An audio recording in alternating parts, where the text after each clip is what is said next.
I sort of got this idea from this book titled Revolt of the Public. Great book. And basically it talks about sort of what we might know, Bitcoiners and economics. The problem with Keynesian economics is they don't have the information. So there's an information problem. They don't have the information to manage a market. And so we need a free market and let the price help manage that, right?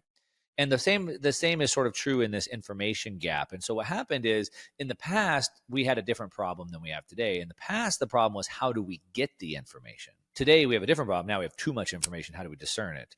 But the past was always about putting those people in places of power for us to get the information from. So a doctor wearing a smock, for example, then we would place authority. Hey, he's been trained. He went to university. He probably knows more about health than I do. Oh, you're on TV. You're Walter Cronkite. Okay, you're probably more plugged in. You know more about the news than I do. And so we would give these people this authority based off these positions. But the problem is that things change. As I talk about all the time, the answers have changed. And so today, again, we don't have an information problem. We have too much information. And now we are in sort of that Keynesian economic information gap problem where now today, whoever those people are, the doctor, the newscaster, et cetera, they don't have enough information compared to the crowd. And so it's technology, it's Twitter that's given us that, right? And now with AI and the internet and things like that. And so, for example, my local doctor, my practitioner, my general health practitioner, for example, he doesn't have the information. Sure, he went to college 20 years ago and read a handful of books or whatever, and he's super smart, not to take anything away from him.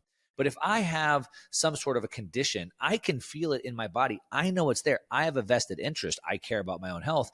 And with the power that I have on the internet and AI and whatnot, I could probably know more about my specific situation in a few hours than he will because he just hasn't studied it. There's the information gap. And the same is true with the newscasters. They're like, oh, no, there's nothing going on over there. And people are like in real-time video and like, what are you talking about? There's riots or whatever, right? Really what we have now is this crisis of confidence and authority where those kings, as you called them, no, they're gone. And now we're able to free technology has changed that, where we're able to quickly and instantly and freely share ideas and information. And we have the power of the crowd. All the time as a content creator, I have to be very careful of this, where I see somebody say something on Twitter or whatever, and I'm like, oh my gosh, that's so good. I never thought about that. That's amazing. Maybe I want to share it. But then I'm like, I read through the comments. And then when you go through the comments, you're like, oh, I didn't think about that. Oh, that's it. Oh.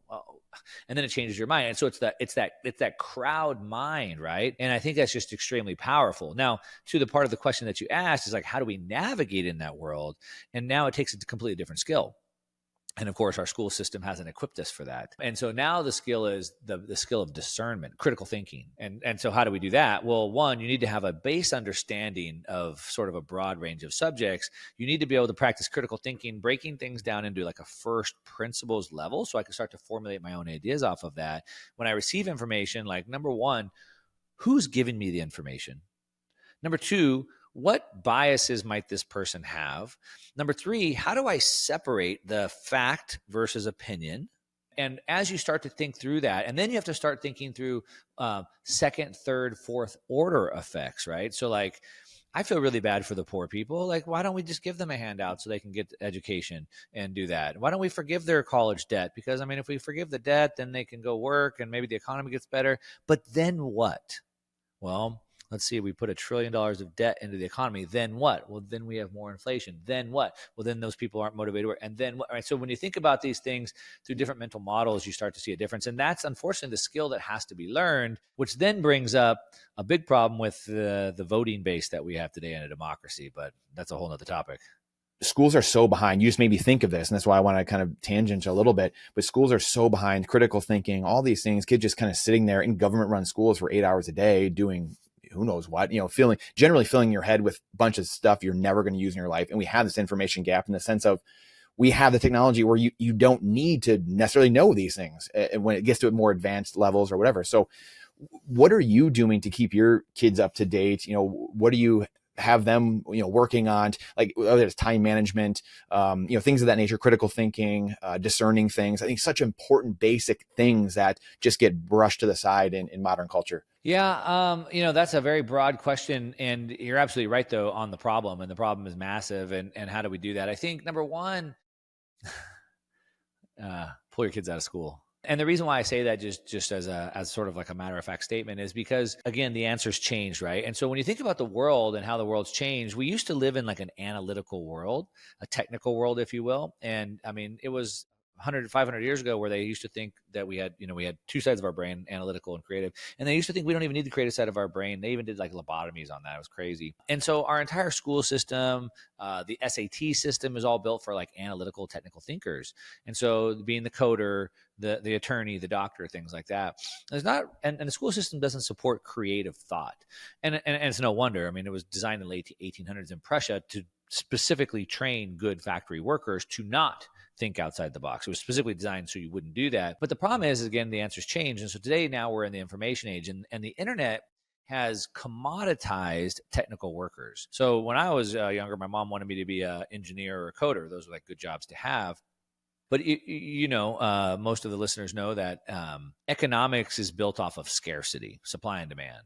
And so when a coder or an engineer or whatever were in scarcity, then they commanded a higher salary. But the internet commoditized technical workers. So now we have millions, hundreds of millions of coders and engineers and developers in Pakistan and in India, in the Philippines, and all over the world. And so now I'm able to go hire engineers or coders for $5 an hour, $10 an hour by the dozen anywhere in the world, right? And so really what it takes to be successful today is it's a different world. And what it takes to be successful today is creativity. Creativity.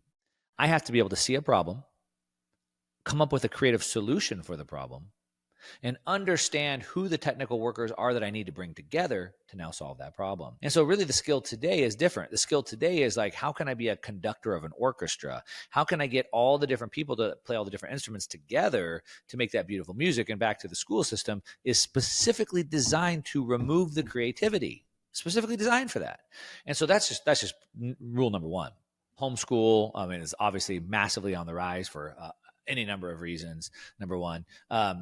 Number two, there are schools designed to even increase creativity. So there's a school, I forget what it's called now. Elon Musk designed it. I had my daughter go to it for a while. It was just online. Yeah, Synthesis, exactly. So I had my daughter go to that for a while, and they would do these games online, and they would say, hey, we're going to play a game, but we're not going to tell you what it is. You have to figure it out. And they would do all these types of things. I think peeling back the curtain and showing them how the world works, I think is important, like how the sausage is made, so to speak. So bringing them into the world and showing them what business looks like and what I'm doing in business and how we're making money and how we're managing it so they can start to understand that real world, I think is important. With my older daughter, I would pay her, I would bribe her, I would pay her to read a bunch of books that she didn't want to read on economics, on history, on things that she wouldn't want to pick up on her own, but I would just pay her to do that. If they're older, like Hillsdale College is amazing.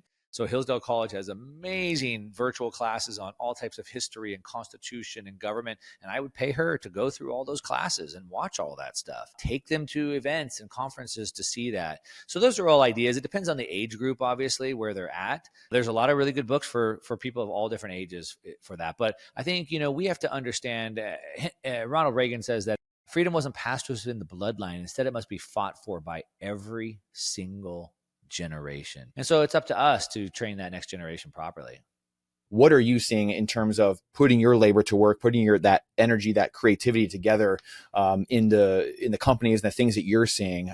So managing time, but also what are you seeing when you're going and talking to companies and some of the things that you're looking for when you're going to invest in them? If you want the answer to that question right there and you like that spicy clip, check it out here. Come on, we'll see you in there. But if you want the full interview in its entirety, all the spicy clips put together, and you're not going to want to miss it, believe me, then check that out here. Come on, we'll see you in there. Do it.